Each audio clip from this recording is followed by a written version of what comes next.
New to Final Cut Pro? I'm not a pro, but I'm always learning, and I'm here to learn with ya. Today, I'll learn the basics of video editing in Final Cut that you'll need in order to get started for your first edit. Alright, let's open Final Cut. Final Cut's now open, and this is the UI interface of it. Down here is our timeline. Here is where you import media. To the left, right here is also how we're going to organize our media. This top thing right here that says Untitled, that's your library with this little 4 stars. And underneath library, we have Smart Collections and this thing that's dated, which is also your events.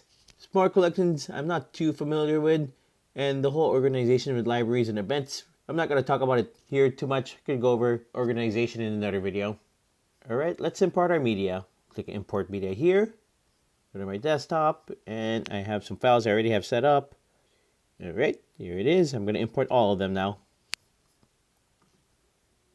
And boom, it's been imported. Alright, to add these clips to our timeline, we have to create a project. So we'll create a project. We'll name this Final Cut Practice. An event is where it's going to store it, so it's going to store it up here. Starting time code, not too sure what that is yet, but I'll learn it sometime.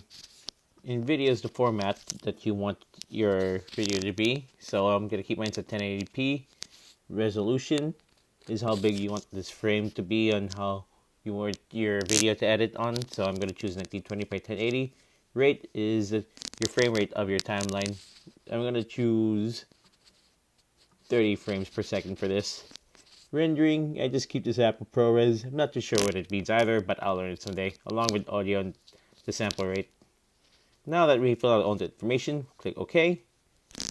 Now that we created our project, we could add our media to the timeline. And as you can tell after we created the project, there is this little project clipboard that appeared up here. So I'm going to start adding our clips down here, going over each clip. And as you can tell, even before I'm adding to the timeline, it's previewing each clip in this section right here. Same with this one, and it'll do this one too. So I will add the clips to the timeline now. After adding these clips to the timeline, you notice this little pop-up has appeared. This is the inspector window where you could do very specific edits to each clip. I won't go too much into it on this video, but I'll do it on another video. Next, I want to talk about this little mouse pointer here. So when you click under here, it'll bring up all these options. Select, trim, position, range selection, blade, zoom, and hand, and it will change how your pointer will function. Since this video is only going over the basics, we're only going to talk about select, trim, and blade here. And the others, I'll go over in another video when I get more familiar with them.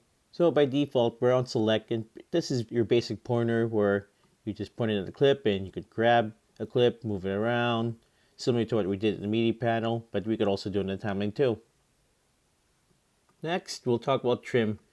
Trim is a way to adjust the start and end points within your clip. For example, show you how it's not going to work because it's showing all the footage within our clip. So in order for trim to work, let's just shorten this a little bit. So we'll do trim now. And there. I'm adjusting the footage within the clip.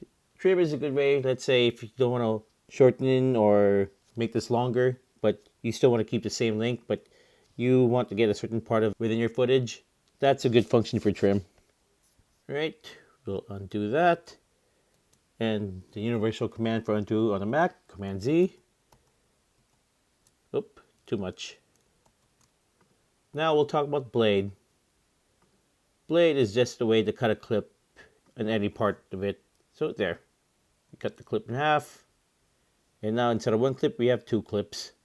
Also, the timeline that we're seeing right now, you could also adjust how much zoom in and zoom out you want. So to do that, we're going to click this little guy film up here.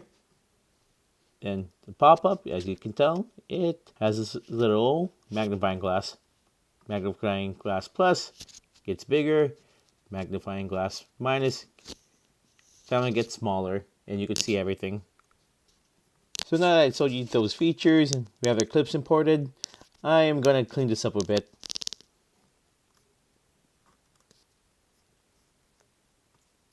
Now that that's been cleaned up, we can talk about transitions. To access the transitions panel, you want to go all the way to the right to this side hourglass figure. So click that, and you see you have all these options for transitions and all the little subcategories that you could choose from a specific transition. But we'll stick with dissolves for this.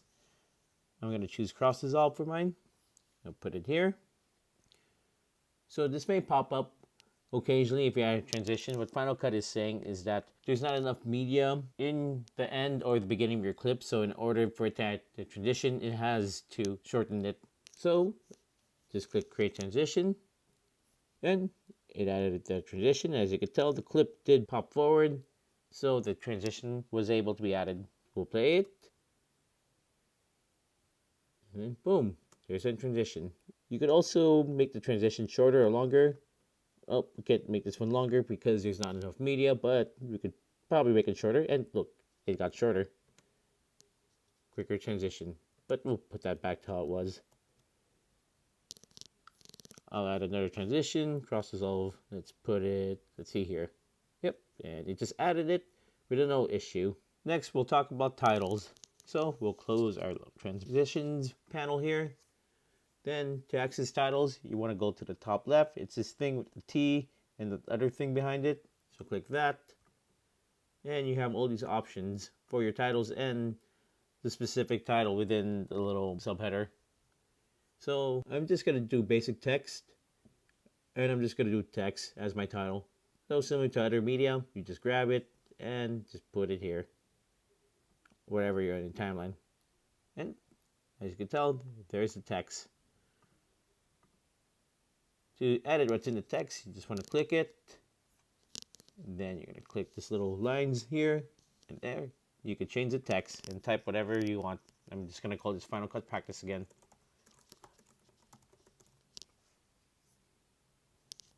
And there, Final Cut Practice. Just going to change the link to this. So the length here determines where the title will appear. So it's going to start here and it's going to end here. Next, we'll go over color correction. To access the color inspector or color tool, it's going to be this little thing here. It's called color inspector with the side triangle that's a rainbow. And it'll pull up this. This is the color wheels I have set up by default, but there's multiple options here. You could choose from color board, color curves, hue, saturations, color adjustments. I'm not as familiar with color grading and color correcting, but I'll go over it in a different video when I learn better. But I'll just do something basic right now. When you color grade, just make sure your clip is selected. And then I'm just going to use global in this video. And the right goes over the exposure. So more exposure, less exposure. The left side goes over saturation, more saturation, less saturation. So I'm just going to do a very quick color edit right now. Put this down. And then there. That's a very simple color grade. And you could actually turn on and off the color grade so you could see another color grade with color grade. If you want to just copy and apply that color grade to all of these clips, just click Command C. Afterwards, highlight all your clips, Shift Command V. It'll pop up this window. And just make sure your color wheels and your effects is checked and click paste. And then boom, it's pasted. And you could tell because if I click here, it says color wheels under here, and I could see the same adjustments I had in my first clip were applied to this now. Same here, and here too. And then turn off, turn on. Next, I'll go over adding music. To add music, we are going to leave this titles tab and go to our media tab here.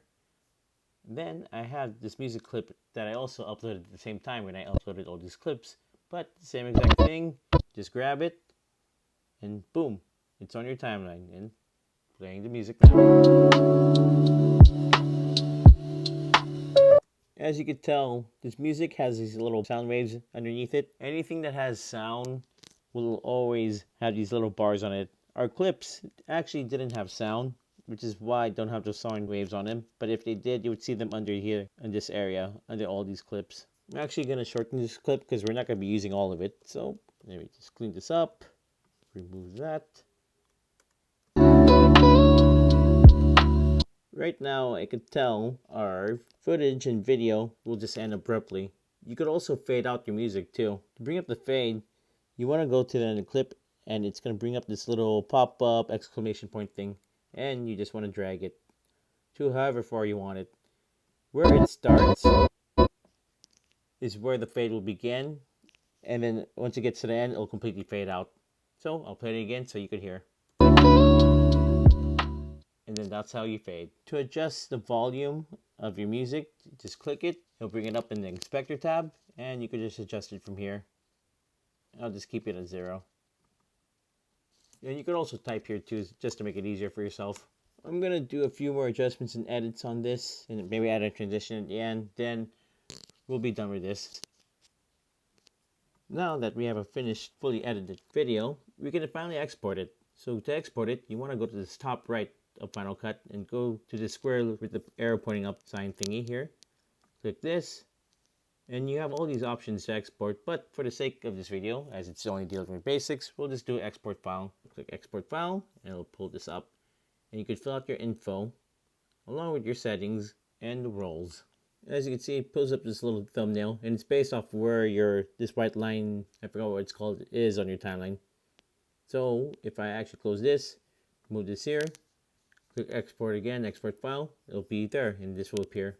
Once you're sure all your info is correct here, along with your settings and your roles. To be honest, roles, I'm not too honest about what roles are, but I'll learn it in a different video. But once everything's set up, you can click next and it'll pop up this window where you want to save it to. And I'm just going to put it on my desktop and click save.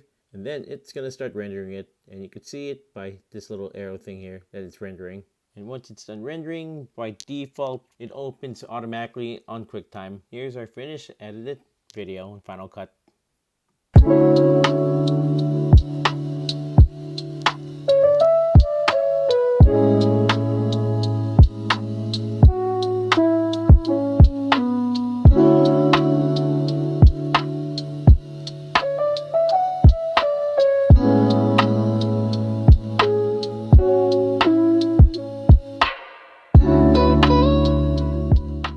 Well, that's basics of Final Cut. If you found this helpful or there was something I could have done better, let me know in the comments. What else can I learn?